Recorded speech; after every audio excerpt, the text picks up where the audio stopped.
আসসালামু আলাইকুম ওয়া রাহমাতুল্লাহি ওয়া বারাকাতুহু। আজকে আমরা দেখব সূরা আদিয়াতের শব্দে, শব্দে তর্জমা আর তার সাথে ওর সম্বন্ধে তাফসীর। তো আল্লাহ সুবহানাহু ওয়া তাআলা কি পয়গাম আমাদেরকে দিতে চেয়েছে। তো চলুন শুরু করা যাক। নাহমাদুহু নুসাল্লি আলা রাসূলিহিল কারীম। আম্মা বাদ ফাআউযু বিল্লাহি মিনাশ শাইতানির রাজীম। বিসমিল্লাহির রহমানির রহিম। সূরা আদিয়াত হচ্ছে মাক্কী সূরা। আর এবার আমরা দেখছি ওর প্রথম শব্দটাই হচ্ছে ওয়াল আদিয়াতি। কসম হচ্ছে ওই দৌড়ানো দ্রুতগামী ঘোড়াদের। ওয়া মানে এখানে কসম, ফির আদিয়াত মানে হাঁপাতো দৌড়ানো ঘোড়া, আর দবহা মানে হচ্ছে হাঁপাতে হাঁপাতে যারা দৌড়ায়। এর রানিং ট্রান্সলেশন হচ্ছে যে দ্রুতগামী হাঁপাতে থাকা ঘোড়াদের শপথ। ফা ফা মানে অথবা অতঃপর। আল মৌরিয়াতি খুর থেকে যে আগুনের ফুলকি বেরোয় সেই ফুলকি। কদহা আঘাত করে। এর রানিং ট্রান্সলেশন হচ্ছে অতঃপর বা অথবা যার খুরের আগুনে স্ফুলিঙ্গ বের হয় বা চিঙ্গারি বের হয়। আয়াত ৩ হচ্ছে ফাল মুগীরাতি দবহা। তো ফা মানে হচ্ছে ওই যে অতঃপর বা সুতরাং, মুগীরাতি আক্রমণকারী দল, দবহা সকালে, দবহা সুবহা, সুবহা মানে সকাল। সুতরাং যারা ভোরবেলা আক্রমণ করে, ভোর বলতে একদম সকালবেলা, যেটা ফজরের পরে যে টাইমটা থাকে সেই টাইমটার কথা। ফাআসারনা বিহি নাকোয়া। ফাআসারনা ফির ওরা উড়াতে থাকে, বিহি ওর সাথে, নাকোয়া ধুলোর গুবার। রানিং ট্রান্সলেশন হচ্ছে সুতরাং তারা ধূলিকণার গুবার উড়াতে থাকে। ফাওয়াসাতনা বিহি জামআ। ফাওয়াসাতনা তারপরে ওরা মধ্যে দলের মধ্যে ঢুকে যায়, বিহি সাথ তার, জামআ জমাতে। জমাত মানে ওদের যে গ্রুপের মধ্যে ঢুকে যায়। রানিং ট্রান্সলেশন হচ্ছে অতঃপর তারা শত্রুদের মাঝখানে প্রবেশ করে যায় বা ঢুকে যায়। এর পরের আয়াত হচ্ছে ইন্নাল ইনসানা লিরাব্বিহি লাকানুদ। ইন্না নিশ্চয়, আল ইনসানা মানুষ, লিরাব্বিহি নিজের রবের কাছে, রবের, লাকানুদ না শুকর করে না। তো এর রানিং ট্রান্সলেশন হচ্ছে নিশ্চয় মানুষ তার প্রতিপালক, তার রবের ওপরে অনেক নাশুকরা বা অকৃতজ্ঞ। তারপরে ৭ নম্বর আয়াত হচ্ছে ওয়া ইন্নাহু আর নিশ্চয় তারা, আলা উপরে, যালিকা ওরা এটা, লাশাহিদ আলবাত্তা ওরা নিশ্চয়ই গওয়াহ আছে, সাক্ষী আছে। তো এর রানিং ট্রান্সলেশন হচ্ছে এবং সে নিজেই এ বিষয়ের সাক্ষী। ওই লা বলা মানে লাটা হচ্ছে জোর দিয়ে বলা, আলবাত্তা বা নিশ্চয় এই টাইপের আর কি। আয়াত নম্বর ৮ হচ্ছে ওয়া ইন্নাহু লিহুব্বিল খায়রি লাশাদীদ। ওয়া ইন্নাহু, ওয়া মানে এবং, ইন্না নিশ্চয় সে, লাহুব্বি ভালোবাসায়, আল খবির ধনসম্পদ, লাশাদীদ খুবই বেশি আসক্ত আছে। তো এর রানিং ট্রান্সলেশন হচ্ছে এবং তারা সম্পদের ভালোবাসায় খুবই বেশি আসক্ত আছে। আফালা ইয়ালামু ইযা বুসিরা মা ফিল কুবুর। আফালা তবে কিনা, ইয়ালামু জানে ওরা, ইদা যখন, বুসিরা তো এখানে উল্টে ফেলা হবে বা ওটাকে পাল্টে দেওয়া হবে বা কবর থেকে বের করা হবে, সেটা কবর। মা ফিল কুবুর, মা মানে যেটা, ফিল মানে মধ্যে, কুবুর কবরে যেটা আছে সেটাকে উল্টে বের করে ফেলা হবে। রানিং ট্রান্সলেশন হচ্ছে তবে কি যে জানে যে যখন কবরের ভেতরে সব কিছু বের করে দেওয়া হবে। আয়াত নম্বর ১০ হচ্ছে ওয়া হুসিলা মা ফিস সুদূর। ওয়া মানে এবং, হুসিলা প্রকাশ করা হবে, মা ফি যেটা ওর মধ্যে, সুদূর অন্তরে যেটা আছে। তো এবং অন্তরের সব কিছু প্রকাশ করা হবে। এবার ১১ নম্বর আয়াত হচ্ছে ইন্না রব্বাহুম বিহিম ইয়াউমা ইযিল লাখবীর। ইন্না নিশ্চয়, রব্বাহুম তাদের প্রতিপালক বা ওনাদের প্রতিপালক, বিহিম তাদের সম্পর্কে বা ওনাদের সম্পর্কে, ইয়াউমা ইদিন সেই দিন, লাখবীর সবকিছু জানতে পারবে, সবকিছু জানে। নিশ্চয় সেদিন তার প্রতিপালক তাদের সম্বন্ধে সমস্ত কিছু জানবে। এই হয়ে গেল আমাদের শব্দে শব্দে এবং রানিং ট্রান্সলেশন। এবার আমরা দেখব এর মধ্যে আল্লাহ সুবহানাহু ওয়া তাআলা কি আহকামাত দিয়েছে। এই সূরাটার সম্বন্ধে একটু পরিচয়টা আগে আমরা জেনে নিই, তারপরে আমরা এর সম্বন্ধে কি কি আহকামাত আছে, কি বলতে চেয়েছেন আল্লাহ সুবহানাহু ওয়া তাআলা। তো চলুন, এটা হচ্ছে আদিয়াত। এর প্রথম নামটা হচ্ছে, প্রথম লফজই এসেছে, প্রথম যে শব্দটা আদিয়াত, আল আদিয়াত, এটা থেকেই এই সূরাটার নাম রাখা হয়েছে। আর এটা মক্কি সূরা, আগেই বলেছি। তো খাস করে এই আদিয়াত কথাটার মানে হচ্ছে যারা জিহাদ করে, যেই সমস্ত ঘোড়া, সেই ঘোড়া জিহাদে কাজ নেওয়া হয়, তো সেই সমস্ত ঘোড়াদের সম্বন্ধে যারা খুব তেজ দৌড়াতে পারে, সেই ঘোড়ার সম্বন্ধে এই সূরাটা দেওয়া হয়েছে। সেই ঘোড়ার গুণগান বলা হয়েছে বা মানুষের কি স্বভাব নেচার সেটা বলা হয়েছে। তো এই সূরা হচ্ছে যে 11টা আয়াত আছে, একটা রুকু আছে। আর এর তারতিব হচ্ছে মানে কোরআনের তারতিবের হিসাবে এটা 100 নম্বর সূরা। এর তারতিবের হিসাবে যেমন 100 নম্বর সূরা, আর এটা হচ্ছে নুজুলের হিসাবে 14 নম্বর সূরা। আর এটা মক্কাতে নাজিল হয়েছিল। তো এবার আমরা দেখব এর সম্বন্ধে তাফসীর। এখানে আদিয়াত যে কথাটা আছে, তো আদিয়াতিন, তো আদিয়ার জমা। জমা মানে সিঙ্গুলার আর প্লুরাল যেটাকে আমরা বলি।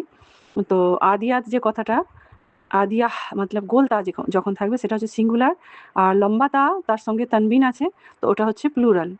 আর এই সূরাটা আল্লাহ সুবহানাহু ওয়া তাআলা অনেক বেশি হাকিকাত বয়ান করে তার আমাদেরকে কসম খেয়ে বলেছে যে অনেক অনেক লোক আছে যারা জানে না যে আল্লাহর অনেকই নাশুকরি করে আর মুসিবতের সময় গুনতে থাকে যে তার কি নিয়ামত, সমস্ত কিছু ভুলে যায় এমনি সময়। আর মুসিবতের সময় তখন মনে করে আল্লাহকে। তো তার জন্য আল্লাহ সুবহানাহু ওয়া তাআলা এই সূরাটা বলা হয়েছে যে আল্লাহ সুবহানাহু ওয়া তাআলা ঘোড়া যুদ্ধের জন্য যে ইউজ করা হয়, আগেকার দিনে যখন জিহাদের জন্য যে জিহাদে যে ঘোড়াগুলো ইউজ করা হতো সেই ঘোড়াগুলোর সম্বন্ধে কসম খেয়েছে। তো ঘোড়া যেমন একটা মালিকের ফরমাবরদার থাকে, একটা মালিকের পোষ মেনে থাকে, সেই নিশানি, সেই খাসিয়াতটা বয়ান করার জন্যে এখানে আল্লাহ সুবহানাহু ওয়া তাআলা ওই ঘোড়ার কসম খেয়েছে। এখানে এই যে দবহা কথাটা কেউ উলেমারা বলেন এর মানে হচ্ছে যে হাঁপিয়ে যায়, যে দৌড়াতে গেলে ঘোড়া হাঁপায়।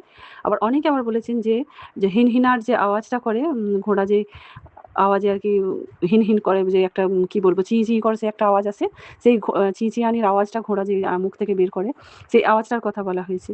আবার অনেকে বলেছে যে তেজিসে যখন ঘোড়া দুশ্মনের মধ্যে যে ঢুকে যায়, যখন একদম মানে একটা দুশ্মন যখন আক্রমণ করতে আসে তার মধ্যে যখন ঘোড়া ঢুকে যায়, তো তাদের সেই গ্রুপটা কি হবে, একটা দল তো ছিন্ন ভিন্ন হয়ে যাবে। তো সেই যে তেজিতে ঢুকে যাওয়া, হাঁপাতে দৌড়তে, সেই ঘোড়ার বর্ণনা দিয়ে এখানে বলা হয়েছে। আর ওই যে তেজিসে যে ঢুকে যাওয়ার যে আওয়াজটা, একটা খুরের আওয়াজ আসবে, তার সঙ্গে ঘোড়ার হিনহিনাহাট, তার সঙ্গে এত ফোর্সে ঢুকে যাওয়া, সেই আওয়াজটাকে খাসিয়াতটাকে বোঝানোর জন্য এখানে এই দবহা এই কথাটা ইউজ করা হয়েছে। তারপরের আয়াতে হচ্ছে যে ওর খুরের রগার খেয়ে, খুর যে মাটিতে বা পাথরের মধ্যে যদি জোর করে পড়ে, তোর নাল থেকে যে চিঙ্গারি বেরোয় মানে আগুনের ফুলকি বেরোয়, সেই ফুলকির কথা বলা হয়েছে। সেই ঘোড়াদের কসম যেই ঘোড়া দুশ্মনের মধ্যে একদম সকালবেলায় এমন হঠাৎ করে যদি কোনো জায়গায় কোনো গ্রুপে মানুষ, সকালের টাইমটা কি থাকে একদম রিল্যাক্স মোডে থাকে, আর সেই রিল্যাক্স মোডেতে যখন এই ঘোড়ার দল যদি গিয়ে কারোর উপর হামলা করে দেয়, কারো গ্রুপের মধ্যে ঢুকে তেজিতে, তো সেই যে পজিশনটা হবে, সেই পজিশনটা আল্লাহ সুবহানাহু ওয়া তাআলা বয়ান করেছে সেই ঘোড়ার কসম। আর সেই ঘোড়া কেন হামলা করবে, সে মালিকের এমনই ফরমাবরদার, সে দিন জানবে না, রাত জানবে না, সকাল জানবে না, সে তার মালিকের হুকুমে এইভাবে হামলা করে দেবে। কেন কি, দিনের খাতিরে, হকের খাতিরে।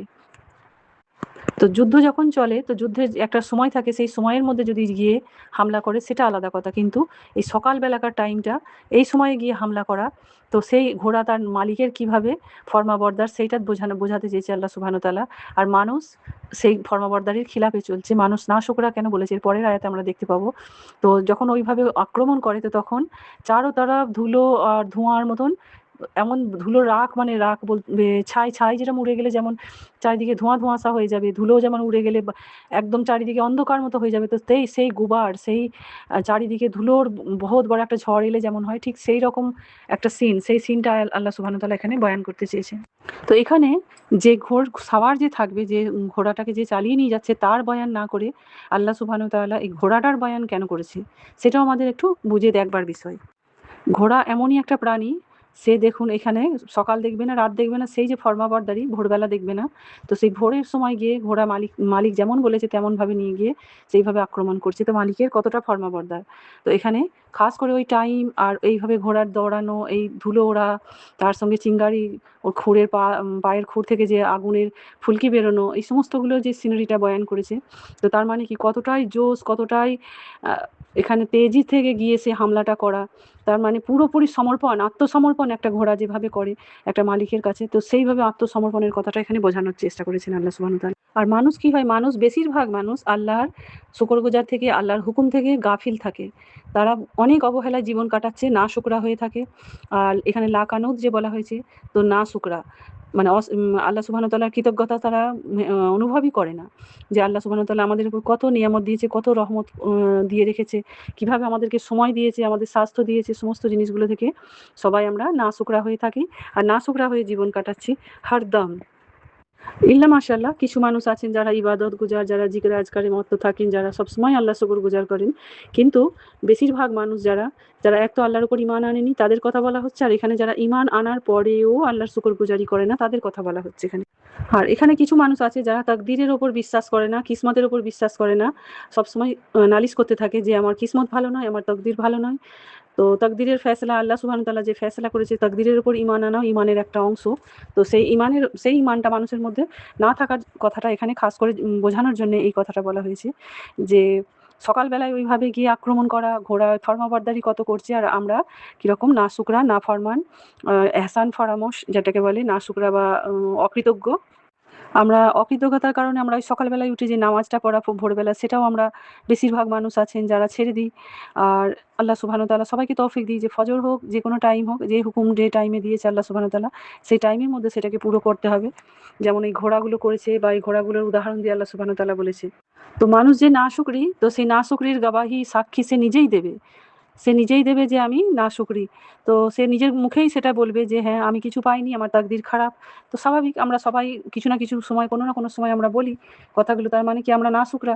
যা কিছু পেয়েছি তার উপর আমরা শুকরগুজার করি না। তার জন্যই আমরা বলি আমার তকদির খারাপ, আমার নসিব খারাপ, আমার সঙ্গে এই হচ্ছে, আমার সঙ্গে তাই হচ্ছে, আমি এই করে আমার জীবনটা সুখের নয়।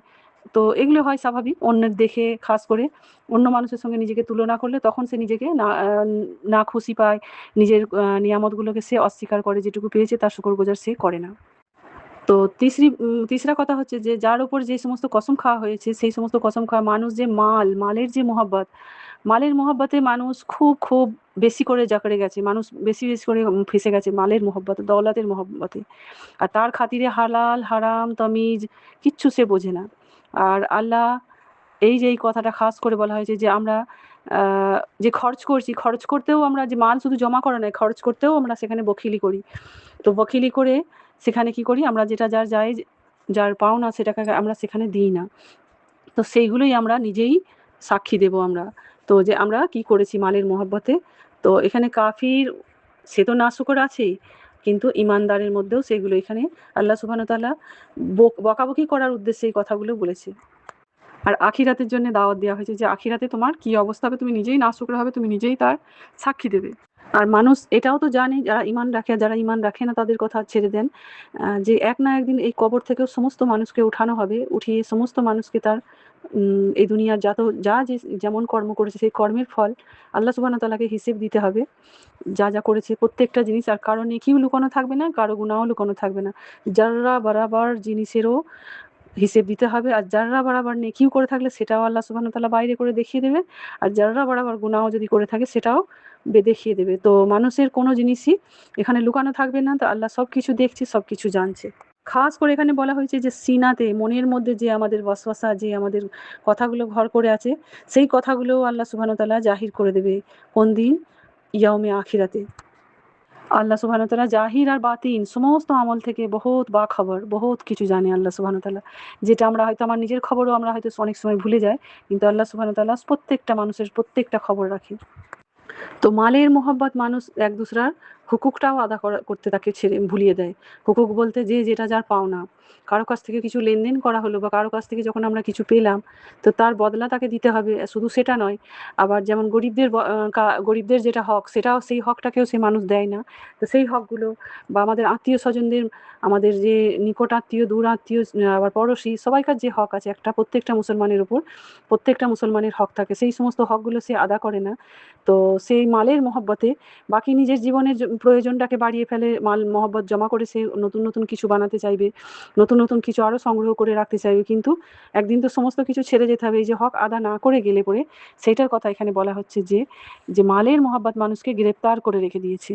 আর মওতের পর্যন্ত সে মালই করবে। আর কবর থেকে কিন্তু যখন সমস্ত কিছু কবরের মাটির থেকে যখন মানুষকে তোলা হবে, তার সমস্ত কিছুর এই সমস্ত আমলগুলো, সমস্ত যাররার হিসাব তাকে দিতে হবে। আর সেই জন্য আল্লাহ সুবহানাহু ওয়া তাআলা বলেছে ইনসান, মানুষ সমস্ত সবথেকে বেশি নাশুকরা। নাশুকরা মানে যা কিছু আল্লাহ দিয়েছে তাতে সে শুকরগুজারি করলে সে মাল একজন আরেকজনকে ছেড়ে দিত, যার যেটা হক তাকে দিয়ে দিত। তো এখানে মানুষ হচ্ছে বহুত নাশুকরা। আর এই যে সকালবেলায় হামলা করার কথা বলা হচ্ছে, তো সকালবেলায় আগেকার দিনে আরবের লোকরা খাস করে রাতে সফর করত, যেন দুশমন খবর না পায়। আর যখন এই জঙ্গের সফর হতো তখন ওই রাত্রেই সফর করা হতো। রাত্রে জঙ্গের সফর করে গিয়ে সেই জায়গায় পৌঁছানো হতো। এখানে একটা কথা বলে দিই, নবী সাল্লাল্লাহু আলাইহি ওয়াসাল্লাম যখন সফর করতেন, তো রাত্রে সফর করতে, করতে যেতেন, গিয়ে ভোরবেলা ইন্তেজার করতেন, অপেক্ষা করতেন। উনার আদত ছিল এটা। তো সেই যেইখানে হামলা করার কথা, সেই জায়গা থেকে যদি আজানের আওয়াজ, ভোরবেলায় যে আজানের আওয়াজের অপেক্ষা করতেন। আজানের আওয়াজ এলে তিনি আর হামলা করতেন না। আর যখন আজানের আওয়াজ না আসতো, তো তখন গিয়ে সেখানে হামলা করে দিতেন। তো এইজন্যে, কেন কি হামলা কি এমনি সাধারণ মানুষের উপর না। ওখানে যারা জং করতে এসেছিল, যুদ্ধ করতে এসেছিল ইসলামের খিলাফে, তাদের ক্ষেত্রে এখানে সেই কথাটা বলা হয়। এখানে যেই সমস্ত ঘোড়াগুলো ব্যবহার করা হতো, সেই সমস্ত ঘোড়ার যে খুরের আগুনে, যে খুর থেকে যে আঘাত খেয়ে আগুন যেটা বেরোয়, আল্লাহ সুবহানাহু ওয়া তাআলা সেইটাও দেখছি, আর সেটারও বয়ান করেছে। ধুলোর গুবার, সেটারও বয়ান করেছে। ছোট থেকে ছোট জিনিস বয়ান করার মানেটা কি হচ্ছে, আমাদের প্রত্যেকটা সময়ে, প্রত্যেকটা হারকাত, প্রত্যেকটা আমরা যে নজর যাই করছি, সমস্ত জিনিস আল্লাহ সুবহানাহু ওয়া তাআলা কিন্তু গৌর ফিকার করে দেখছে, আর সমস্ত কিছু নোট করছে আমাদের। এখানে আমাদের ধ্যান দেওয়ার কথা হচ্ছে যে এখানে আল্লাহ সুবহানাহু ওয়া তাআলা ৩টে জিনিসের কথা খাস করে বলেছে। একটা হচ্ছে ওই ঘোড়ার কসম, যেই ঘোড়া দৌড়তে থাকে, হাঁপতে থাকে, চিঙ্গারি ছাড়তে থাকে, ধুলো উড়াতে থাকে, আর খাস করে যুদ্ধের হালতে দলের মধ্যে, দুশমনের দলের মধ্যে ঢুকে যায়। আর এখানে যেই সমস্ত মানুষরা মাল জমা করে রাখে, তাদের কথা বলা হয়েছে। আর এখানে যারা নাশুকরা, তাদের কথা বলা হয়েছে। মাল জমা করে আর আল্লাহর নাশুকরি করে, তাদের কথা বলা হয়েছে। আর একটা কথা বলা হয়েছে এখানে, যে কবর থেকে সবকিছু উঠানো হবে আর তার হিসেব করা হবে। আল্লাহ সুবহানাহু ওয়া তাআলা সেটা খাস করে সব জাহির করে দেবে। আর এখানে মানুষ, আর একটা কি, মানুষ নিজেই তার সাক্ষী দেবে। তো এখানে খাস যে মানুষ যে করছে যে কাজটা, সে তার নিজেরই সাক্ষী, সে নিজে দেবে। মানুষের সিনার রাজও আল্লাহ সুবহানাহু ওয়া তাআলা খুলে দেখিয়ে দেবে। আর আল্লাহ সুবহানাহু ওয়া তাআলা সমস্ত কিছুর খবর রাখে। এখানে শুরুতেই আমরা পেয়ে গেছি যে ঘোড়ার টাপ, ঘোড়ার সমস্ত কিছু আল্লাহ সুবহানাহু ওয়া তাআলা যেরকম খবর রেখেছে, তেমনি মানুষ কিভাবে মালের মহব্বতে জুড়েছে। এখানে খাস করে মুফাসসিরিনদের মতে এগুলো কাফিরদের জন্য বলা হচ্ছে, কিন্তু এখন কিছু মুসলমান মানুষ যারা আছেন, তারাও কিন্তু ঈমান আনার পরেও আল্লাহ সুবহানাহু ওয়া তাআলা নাশুকরি করার জন্য এখানে খাস করে এই কথাগুলো বলা হচ্ছে। আল্লাহ সুবহানাহু ওয়া তাআলা সমস্ত কিছুর খবর রাখে। তো আল্লাহ সুবহানাহু ওয়া তাআলার এই যে খবর রাখা কথাটা লাস্টে বলে দেওয়া মানে হচ্ছে যে আমরা খুব সাবধান হয়ে যাওয়ার জন্যে, যে তোমার খবর রাখা হচ্ছে। যখন কোনো প্রতিষ্ঠানেও বা কোনো জায়গাতেও যদি বলা হয় তোমার খবর নেওয়া হচ্ছে, তো তখনই আমাদের চমকে যাওয়া দরকার সেখানে, যে আমাদের খবর নেওয়া হচ্ছে, মানে আমরা অ্যালার্ট হয়ে যাই। এই দুনিয়াতে যেন আমরা অ্যালার্ট হয়ে জীবন কাটাই। তো অ্যালার্ট হয়ে, মানে দুনিয়া বেশি দিনকার নয়, কবরে যেতেই হবে, আর কবর থেকে হিসেব তাকে দিতেই হবে। তো আল্লাহ সুবহানাহু ওয়া তাআলা আমাদের সবাইকে বুঝে আমল করার তৌফিক দিক। আমিন। জাযাকুমুল্লাহু খাইরান কাসীরা। সুবহানাকাল্লাহুম্মা ওয়া বিহামদিকা নাশহাদু আল্লা ইলাহা ইল্লা আনতা নাস্তাগফিরুকা ওয়া আতুবু ইলাইক। আসসালামু আলাইকুম ওয়া রাহমাতুল্লাহি ওয়া বারাকাতুহু।